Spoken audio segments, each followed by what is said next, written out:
Gracias, muy buenos días. Sí, antes que nada, pues agradecer a Sandoz la invitación, por reiterar la satisfacción de ver aquí al doctor Skromne. Yo me acuerdo de Eli, muchacho de segundo año de medicina ahí en la UNAM, y pues ver cómo crecen los estudiantes, y que creo que la mayor satisfacción, la doctora Llamosa no me dejará mentir, es que los estudiantes sean mejores que uno.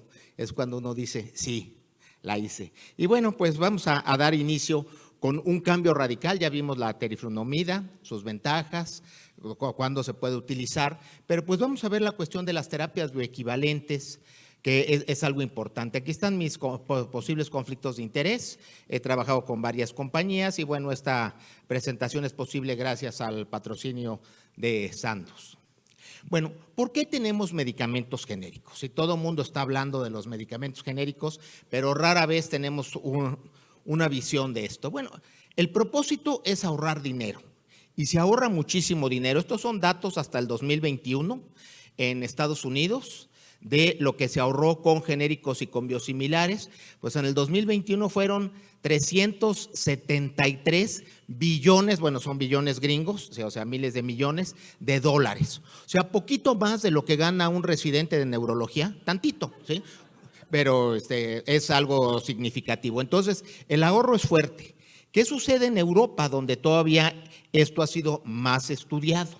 Fíjense, los genéricos son 70% de las medicinas dispensadas, es decir, entregadas al paciente. Y estos sí ya son datos del 2024, es decir, pertenecen al 2023. Representan el 29% de los gastos en farmacia. Con los genéricos, ¿qué es lo que tenemos? Que tenemos ahorros del orden de 100 billones, bueno, nuevamente 100,000 millones de euros en este caso.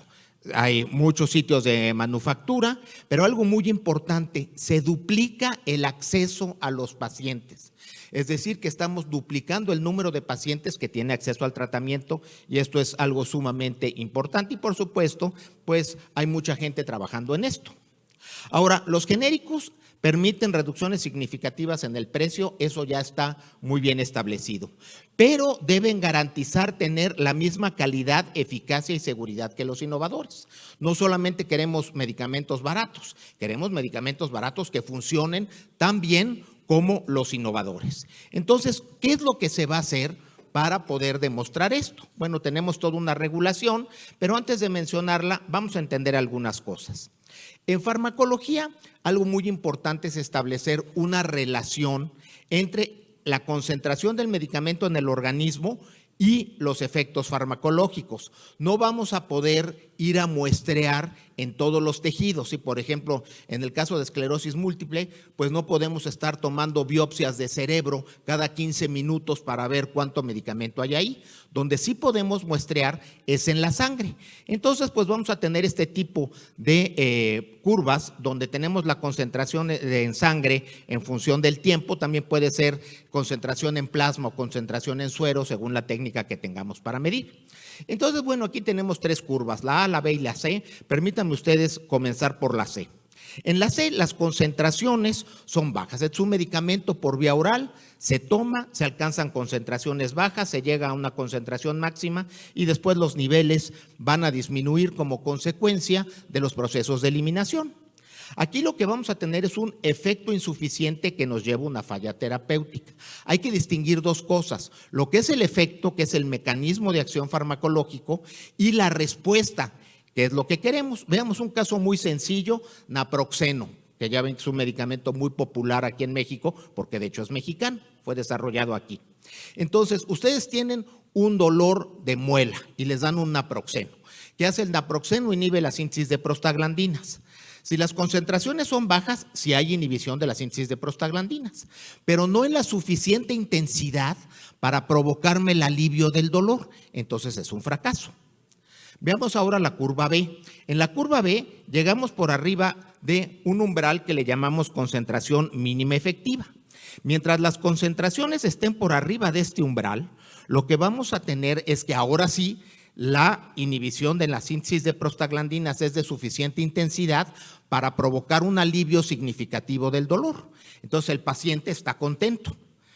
se alcanza el pico, viene el proceso de eliminación. Cuando estamos cerca de llegar nuevamente a esta concentración mínima efectiva, es el momento de dar la siguiente dosis. Y ahora, ¿qué pasa si tenemos concentraciones muy altas como en la curva A?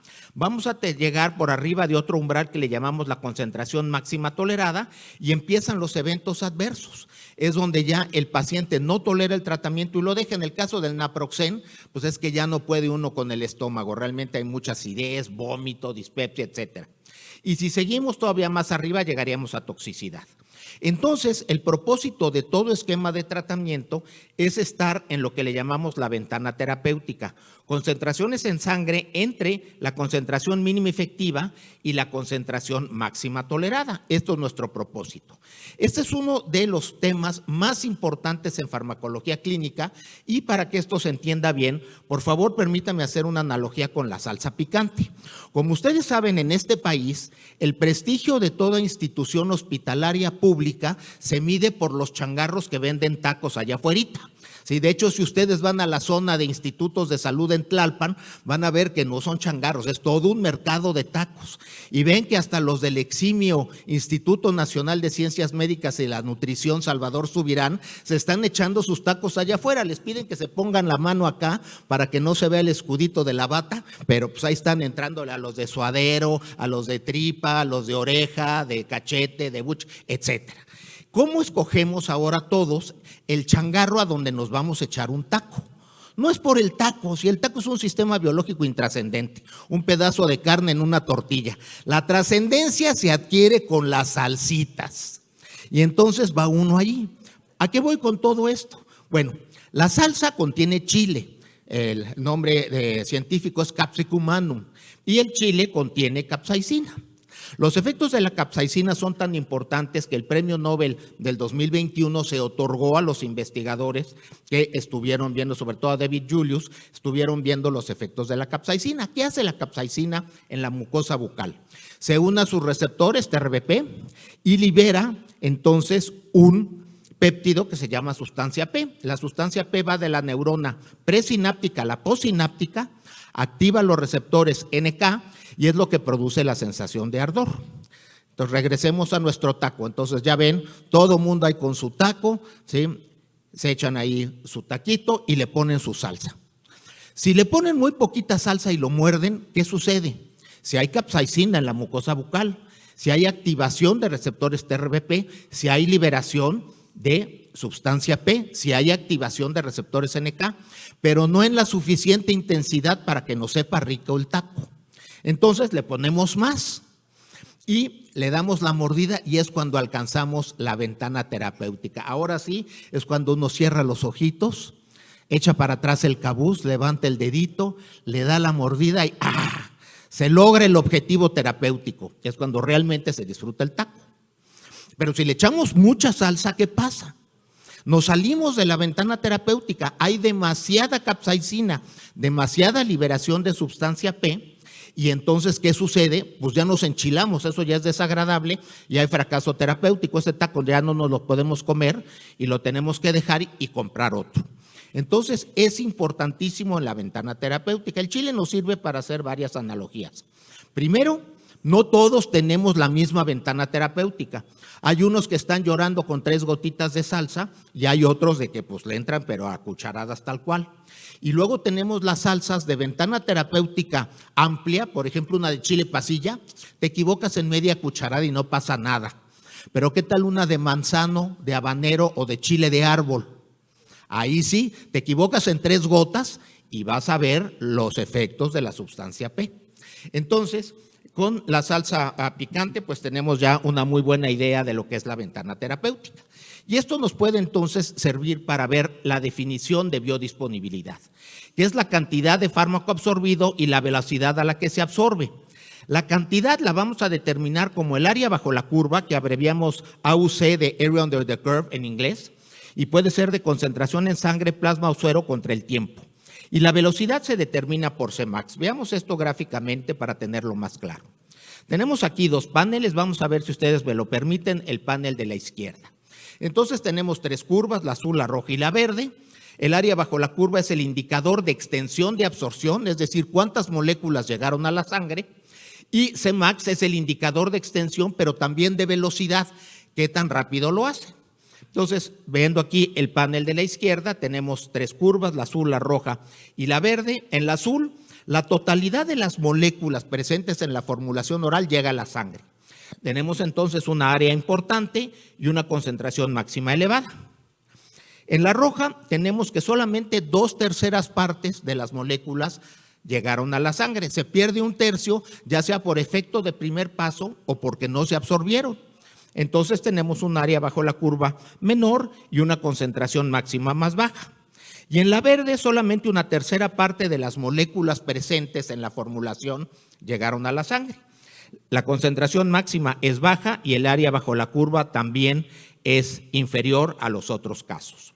Entonces aquí está muy claro, si imaginamos una ventana terapéutica, vamos a tener efectos diferentes, pero no solamente la cantidad de fármaco que se absorbe es importante, también la velocidad. Veamos, si ustedes me lo permiten, aquí el panel de su izquierda. Tenemos 3 curvas, azul, roja y verde. En los 3 casos, la totalidad de moléculas llegaron a la sangre. Es decir, las 3 tuvieron que todas las moléculas presentes en la formulación lograron cruzar las barreras biológicas entre tracto gastrointestinal y circulación. Pero en la azul, la absorción es muy rápida. En la roja, velocidad intermedia, en la verde, velocidad lenta. En los 3 casos, el área bajo la curva es igual, porque la cantidad de moléculas que se absorbieron fue igual. Pero vean ustedes, cuando es absorción rápida, se alcanza un pico alto. Cuando es absorción intermedia, un pico no tan grande, y cuando es absorción lenta, vamos a tener un pico chiquito, pero a un tiempo largo. Esto sería una formulación de liberación retardada. Pero la cantidad de moléculas es la misma, solamente la velocidad a la que le hicieron es diferente. Si imaginamos un área bajo la curva, pues vamos a ver que no vamos a tener los mismos efectos. Y para que se entienda esto, también vamos a ver otro ejemplo muy mexicano con un medicamento que no cura las enfermedades del cuerpo, pero que es excelente para remediar los males del alma, que es el siguiente. Entonces, todos lo conocemos muy bien. Recordarán ustedes, seguro que esto se los enseñaron en la facultad, que la unidad de dosis para este medicamento es el caballito, ¿sí? Así se mide. Entonces, ¿qué es lo que sucede? ¿Cómo nos tomamos el tequila en México? Un caballito de tequila, otro de sangrita, traguito de tequila, traguito de sangrita, chupadita de limón, ¿sí? Y así se lo toman. Si ustedes se toman 2 caballitos de esta manera, ¿qué sucede? Nada. A lo mejor se ponen un poquito más conversadores, se animan a bailar el merengue ahí con la enfermera del otro hospital, cosas por el estilo, pero hasta ahí. Ahora, nuestros vecinos del norte, los gringos, ya ven que son bien creativos. Ellos inventaron una nueva formulación para este medicamento, que allá se llama shot y aquí se llama moped. En esta formulación se coloca la mitad del caballito con tequila y el resto con refresco de toronja. Se le da un golpe en la barra para que se revuelva todo aquello y se toma de un trago. El propósito del refresco es un excipiente para que no arda tanto en la garganta. Si ustedes se toman 4 mopeds, que es el equivalente a 2 caballitos de tequila, ¿qué sucede? Se ponen como gringa en Spring Break, ¿sí? Y es curioso porque es exactamente la misma cantidad de moléculas que entraron al cuerpo. El principio activo, el alcohol etílico, pues es lo mismo, 2 caballitos que 4 mopeds, pero si entra muy rápido van a tener un pico muy elevado y obviamente superan la ventana terapéutica y pues pasan las cosas que pues uno ve en la residencia, ¿sí? Para no entrar en más detalles. Bueno, entonces por eso con los medicamentos es tan importante que los excipientes controlen la cantidad, pero también la velocidad de absorción. Entonces hay que demostrar que las curvas de concentración plasmática contratiempo de una formulación de referencia, el innovador, y de un genérico sean equivalentes, no idénticas, equivalentes dentro de cierto rango. Esto es una ciprofloxacina fabricada en México, comparada con el medicamento de referencia de Bayer, y vean ustedes que da muy bien. Pero no siempre es el caso. Esto es un ejemplo de Estados Unidos, no es de por acá. Esto fue un escandalazo porque la FDA pues perdió la fama de impoluta que tenía, porque también allá de repente suceden cosas. Hay un medicamento, el bupropión, y el Wellbutrin es el innovador, que está aquí en rojo. De repente salió un budeprión XL al que no le hicieron estudios de bioequivalencia y empezaron a haber fracasos terapéuticos. La presión llegó a tal grado que la FDA tuvo que hacer el estudio y vean ustedes, Wellbutrin da niveles más altos que budeprión. Obviamente lo que pasó en Estados Unidos es que en budeprión salió del mercado de inmediato. Aquí no sucede, pero para que vean que en todos lados se cuecen habas. Entonces, necesitamos una regulación para estos medicamentos genéricos. ¿Cómo los evaluamos? Lo tiene la FDA, lo tiene la EMA en Europa y aquí en México tenemos también nuestra norma, que es la 177, que la verdad cumple con todos los requisitos internacionales. ¿Qué vamos a hacer? A grupos de voluntarios sanos en general, también puede ser en pacientes, les damos tanto el innovador como el genérico. Vamos a construir las curvas que ya vimos de concentración plasmática contra tiempo y los parámetros que vamos a ver son la concentración máxima y el área bajo la curva, ya vimos por qué. Y entonces damos una tolerancia del 20%. Entonces los límites de bioequivalencia sería 8 entre 10, o sea que es 20%, 0.8 por abajo, y 10 sobre 8, que es 1.25 por arriba. Por lo general son voluntarios sanos, suficientes para lograr una potencia estadística de por lo menos el 80%. O sea, no se hacen 4 personas, 24 para arriba según el caso. ¿Sí? Vamos a calcular para tanto la formulación de prueba como de referencia Cmax y área bajo la curva en el mismo sujeto, en una sesión experimental, el innovador, en otra, el genérico. Y lo que vamos a hacer es entonces calcular las relaciones entre área bajo la curva con una formulación y área bajo la curva con otra, Cmax con una formulación, Cmax con otra. Calculamos el promedio y los intervalos de confianza al 90%. Si se sale de los límites de bioequivalencia, el intervalo de confianza ya no es bioequivalente. Este fue bioinequivalente por abajo. Este es bioinequivalente por arriba. Y el que está con los intervalos de confianza dentro de los límites 0.8 a 1.25 pasa. Ese es el que queremos y ese es el que entonces nos va a servir. Esto es lo que marca la norma mexicana, lo que marca la FDA y lo que marca la EMA. Entonces, la pregunta número 1 es la siguiente. Sí, si me las da, por favor. ¿Listo? Si quieren escanear, por favor. Y entonces, se considera que 2 formulaciones de un mismo fármaco son bioequivalentes cuando la dosis contenida no difiere en más del 5% de acuerdo a la farmacopea de los Estados Unidos mexicanos, cuando tiene la misma vía de administración. 3, cuando los cocientes de Cmax y AUC están dentro del rango establecido por la norma oficial mexicana vigente. 4, cuando los excipientes son los mismos.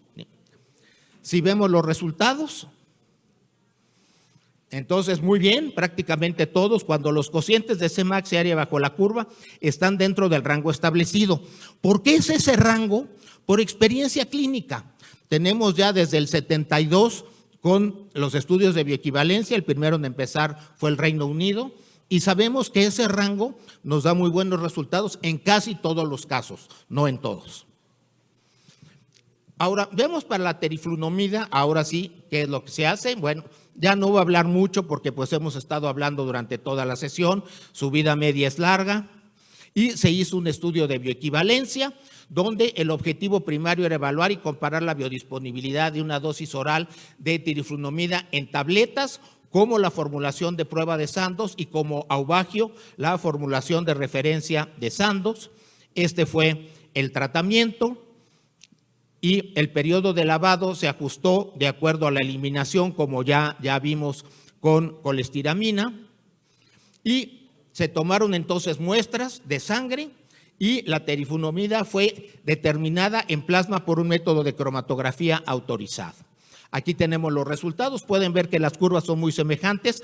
Participaron 50 sujetos para tener la potencia estadística adecuada. Los 50 sujetos recibieron las dos formulaciones. Y aquí tenemos los resultados. Vean ustedes, Cmax, el de prueba y el de referencia son muy parecidos, área bajo la curva son muy parecidas. El cociente es casi 1.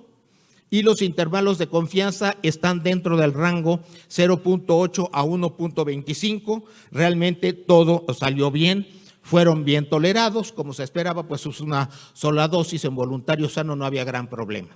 Y entonces viene la pregunta número 2, si la quieren escanear. Entonces, de este estudio, ¿qué es lo que podemos concluir? Que Aubagio es superior a la formulación de Sandoz, que la formulación de Sandoz es superior a Aubagio, que la estabilidad de ambas formulaciones es equivalente o que la eficacia y seguridad clínicas de ambas formulaciones es equivalente. Si vemos los resultados, por favor. Entonces, es la de abajo. ¿Sí? Cuando estamos aquí, vamos a estar dentro de lo que nos marca la norma y podemos concluir eficacia y seguridad equivalentes, es decir, son intercambiables. Es importante esto en el caso de esclerosis múltiple, porque si nos salimos de la ventana terapéutica, vamos a tener consecuencias graves. No es un paracetamol. Entonces, hay que tener mucho cuidado con este tipo de medicamentos, por eso hay que exigir todo esto. Y con esto, pues ya podemos llegar a las conclusiones. Primeramente, que los genéricos permiten ahorros de billones de dólares en el gasto de medicamentos, por eso los buscamos. La bioequivalencia con el producto de referencia es una característica esencial, eso sí nos lo tienen que dar. Los medicamentos no innovadores que no hayan demostrado bioequivalencia, esos mejor no los usen porque quién sabe qué sea. La bioequivalencia es absolutamente necesaria para los medicamentos de dosis crítica o ventana terapéutica, como es teriflunomida. Las fallas terapéuticas son frecuentes, entonces hay que tener cuidado. Y tenemos que la formulación de Sandoz de 14 miligramos ha demostrado ser equivalente al producto de referencia y por lo tanto la eficacia y la seguridad clínicas de ambos productos es equivalente. Allá afuera pueden pedir ustedes el estudio para que tengan la evidencia como tal. Con esto termino. Muchísimas gracias por su atención.